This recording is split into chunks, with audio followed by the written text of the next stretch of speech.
نہیں لا سکتے وہ.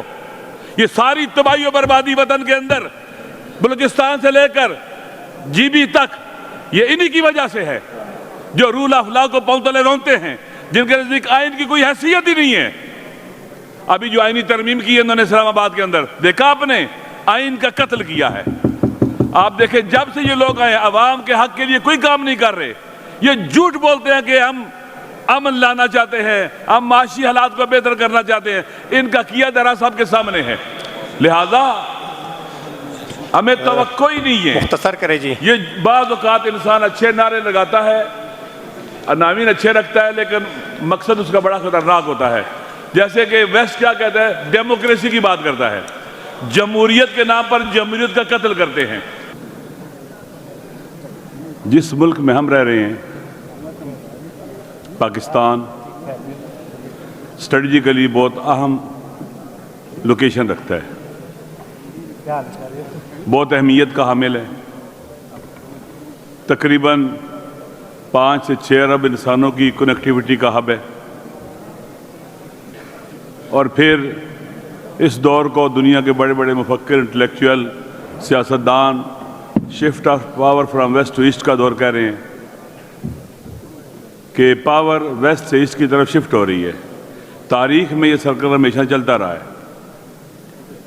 ویسٹ آسانی سے پاور کو ایسٹ کی طرف شفٹ نہیں ہونے دے گا. آپ جانتے ہیں کہ پہلے بھی جب دنیا پر 2 قطبی نظام آیا، ایسٹرن بلاک بنا جس کو سوویت یونین لیڈ کرتا تھا، ویسٹرن بلاک بنا جس کو امریکہ لیڈ کرتا تھا. 2 عالمی جنگوں کے بعد ہوا، کروڑوں انسان مارے گئے. اس وقت جو شفٹ آف پاور ہے، چونکہ اس وقت کوئی سپر پاور نہیں بچی، پاور موونگ کنڈیشن میں ہے، اس نے ری سائز ہو کے ری شیپ ہونا ہے. ویسٹ کوشش کرے گا کہ اس شفٹ آف پاور کو سلو کرے اور روک دے. وہ پاور کو کبھی بھی اپنے ہاتھ سے نہیں جانے دیں گے، کیونکہ دنیا پر جو سیاست حاکم فرما ہے اسے ہم پاور پالیٹکس کہتے ہیں. اقتدار کی خاطر سیاسی جدوجہد، پاور کو ہاتھ میں لینے کے لیے ہدف اور مقصد پاور کا حصول ہوتا ہے، اقتدار کا حصول ہوتا ہے. لہٰذا اقتدار جب کسی کے ہاتھ میں آ جائے وہ آسانی سے نہیں جانے دیتا جو پاور پالیٹکس کرتے ہیں. اس وقت آپ دیکھ لیں کہ انہوں نے کیا کیا کہ ایسٹ کے ہارٹ پوائنٹس، جیسے انسان کے بدن میں ہارٹ پوائنٹس ہوتے ہیں، دل ہوتا ہے، جگر ہے، گردے ہیں، اگر ایک بھی ڈسٹرب ہو جائے باقی باڈی کے سارے آرگنز ٹھیک ہوں تو وہ بیمار ہو جاتا ہے انسان اور اپنی زندگی کو دوام نہیں دے سکتا. ایسٹ کے جو ہارٹ پوائنٹس ہیں ان میں سے ایک ویسٹرن ایشیا ہے، ایک ساؤتھ ایشیا ہے اور ایک ساؤتھ چائنا سی کی بات کی جاتی ہے. وہ چاہتے ہیں کہ یہاں پر ڈسٹربنس ہو، حالات خراب ہوں، ناامنی ہو، جس سے پورا ایسٹ ڈسٹیبلائز ہو جائے گا اور شفٹ آف پاور کا پروسیس سلو ہو جائے گا، رک جائے گا.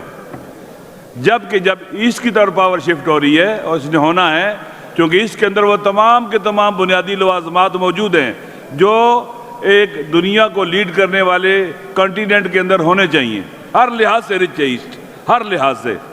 تو آپ کیا کریں گے؟ ڈسٹیبلائز کریں گے ان حساس ریجن کو، ہارٹ پوائنٹس کو. ساؤتھ ایشیا جہاں ہم واقع ہے رہ رہے ہیں یہ بہت اسٹریٹجک ہے. یہ ایک حوالے سے آپ کہہ سکتے ہیں کہ shift of power from west to east کا گیٹ ہے. اس کو ڈسٹیبلائز کرنا، الجھانا اور پھر تباہ برباد کر دینا.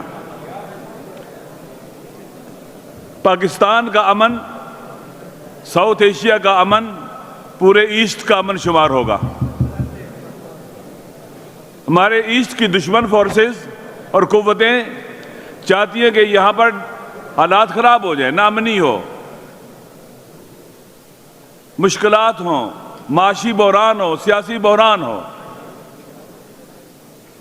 ایک اور بات بھی ہے کہ عالمی جو اسٹیبلشمنٹ ہے ان کو تھرڈ ورلڈ کنٹریز کے اندر پاپولر پولیٹیکل لیڈرشپ برداشت نہیں ہوتی.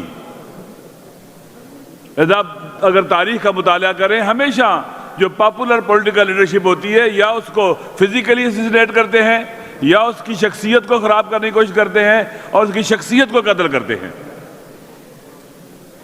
یہ ایسا رہتا ہے، ان کا طریقہ کار ایسے ہے. وہ نہیں چاہتے کہ ایسٹ جو ان کی چراگاہ ہے یہ ان کے ہاتھ سے نکل جائے. اب ہماری کیا ذمہ داری ہے جو ایشین قومیں ہیں اپنے ہاؤس کو آرڈر کریں یہاں کے ڈسپیوٹس ان کے فائدے میں ہیں، یہاں کے مشکلات ان کے فائدے میں ہیں۔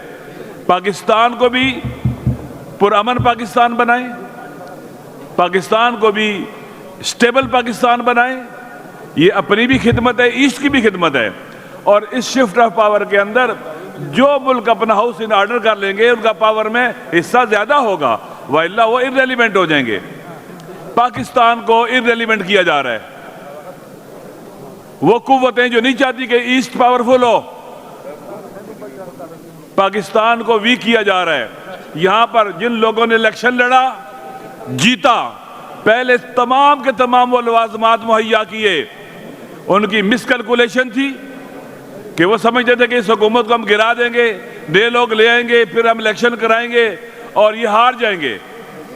مس کیلکولیشن، لگتا تھا کہ یہ اندھے لوگوں کا فیصلہ ہے، یہ بہرے لوگوں کا فیصلہ ہے جنہوں نے حکومت کرائی ہے۔ حماقت کی تھی انہوں نے، پاکستان کے ساتھ دشمنی کی تھی، عوام کے ساتھ دشمنی کی تھی، لیکن عوام نے 2024 کو 8 فروری بدلہ لیا ان سے، ان کے سارے منصوبوں کو خاک میں ملایا اور اس شخص کو ووٹ دیا جو ایبسلیوٹلی ناٹ کہہ رہا تھا، جس میں جرت تھی ایسٹرن فورسز کو ویسٹرن فورسز کو جواب دینے کی، جو سمجھتا تھا کہ دنیا میں کیا ہونے جا رہا ہے اور کیا ہو رہا ہے اور ہمیں کیا کرنا ہے۔ وہ اپنے ریلیشن چائنا کے ساتھ، رشیا کے ساتھ اور مسلمان ممالک کے ساتھ بہتر سے بہتر کر رہا تھا، اس کا ایک اعتبار تھا، اس کی عزت تھی، اس کو ہٹا کر پورے ملک کو بحران کا شکار کر دیا گیا۔ معاشی بحران، سیاسی بحران، سوشل بحران ہے اور امن و امان کا بحران ہے۔ العدل هو اساس الامن، معروف ہے، یہ عدل ہے جو بیس اور بنیاد ہے امن کی۔ اگر عدل نہیں ہوگا کبھی بھی امن نہیں آ سکتا، ظلم ہوگا کبھی امن نہیں آ سکتا۔ عدل اساس امن ہے۔ خداوند متعال نے بھی قرآن میں کہا ہے کہ ہم نے اس لیے انبیاء بھیجے، کتابیں نازل کی، ان کے ساتھ میزان حق و باطل بھیجا، لیقوم الناس بالقسط، تاکہ معاشرے میں عدل و انصاف ہو۔ عدل ہو، عدل ہوگا تو امن ہوگا، عدل ہوگا تو رول آف لا ہوگا، عدل ہوگا تو اصولوں کے مطابق چلا جائے گا، عدل ہوگا تو لوگوں کو ترقی ملے گی، امن و امان ملے گا، معاشرے کا اعتماد ریاست پر ہوگا، اداروں پر ہوگا۔ اگر عدل نہیں ہوگا تو سب اپنا اعتماد کھو بیٹھیں گے۔ اس وقت صورتحال یہی ہے۔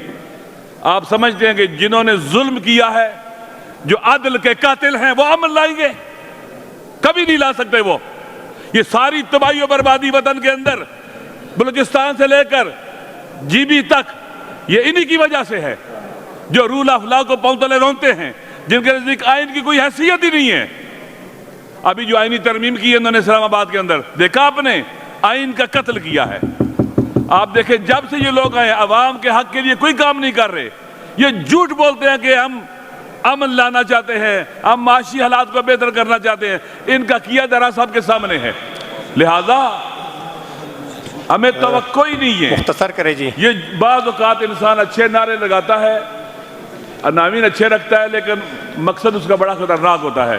جیسے کہ ویسٹ کیا کہتا ہے، ڈیموکریسی کی بات کرتا ہے، جمہوریت کے نام پر جمہوریت کا قتل کرتے ہیں، ہیومن رائٹس کی بات کرتے ہیں، ہیومن رائٹس کے نام پر ہیومن رائٹس کا قتل کرتے ہیں۔ آپ دیکھ لیں غزہ میں کیا ہو رہا ہے، کون سی جمہوریت، کون سا ہیومن رائٹس، کون سے خواتین کے رائٹس، سب کچھ تباہ برباد ہو رہا ہے۔ کون کر رہا ہے؟ وہ لوگ جو اپنے نہیں چاہتے ہمارے ہاتھ سے پاور دے، پاور پالیٹکس کرنے والے لوگ، ہمارے حکمران جو موجودہ حکمران ہیں، جن کے پاس ابھی پاور ہے، ہم سوچ بھی نہیں سکتے کہ یہ معاشرے میں عدل و انصاف لے کے آئیں گے۔ عدل کی بنیادی ضرورت کیا ہے؟ نمبر 1 کہ ان کو حالات کا درست پتہ ہو، ادراک ہو کہ حالات کیا ہیں، ان کے اندر علم و بردباری ہو۔ علامہ صاحب مختصر کریں۔ ختم کرتا ہوں۔ ان کے اندر علم و بردباری ہو، اور اسی طرح سے یہ جانتے ہو کہ علاج کا، بیماری کا علاج اور معالجہ کیا ہے۔ اب آپ پارلیمنٹ کو ریلیونٹ کر دے، صوبوں کو ریلیونٹ کر دے، ہر چیز کو ریلیونٹ کر دے، تو آپ امن لے کے آ جائیں گے؟ ناممکن ہے، نہیں آ سکتا۔ لہٰذا یہ جو آئینی ترمیم بھی ہوئی ہے، اس کو بھی ہم ریجیکٹ کرتے ہیں۔ یہ ظلم ہوا ہے پاکستان اور پاکستان کے عوام کے ساتھ، اور کسی کو بھی عوام کے حوالے سے کوئی ریلیف نہیں دیا گیا ہے۔ اسی بنیاد کے اوپر جیسے محمود خان جگدئی صاحب نے آج پارلیمنٹ میں اعلان کیا ہے، ہم سارے آج رات بھی اور ہمیشہ انشاءاللہ پروگرام آگے آتا رہے گا. ہم باقاعدہ احتجاج کریں گے اس کے خلاف. جمعے والے دن آج رات جو انہوں نے کہا کہ ابیب جالب کے جو اشعار ہیں علامہ صاحب ایجنڈا امن کا ہے. کو میں نہیں جانتا. اور دوسری بات جمعہ جو آنے والا ہے مساجد میں جمعہ پڑھنے کے بعد سب لوگ اپنی مساجد کے بعد احتجاج کریں گے اور ظلم کے خلاف فریاد بلند کریں گے. علامہ صاحب آپ کا شکریہ. علامہ صاحب ایجنڈا امن کا ہے یہ. چلو ٹھیک ہے. Thank you very much. بڑی مہربانی. Thank you very much.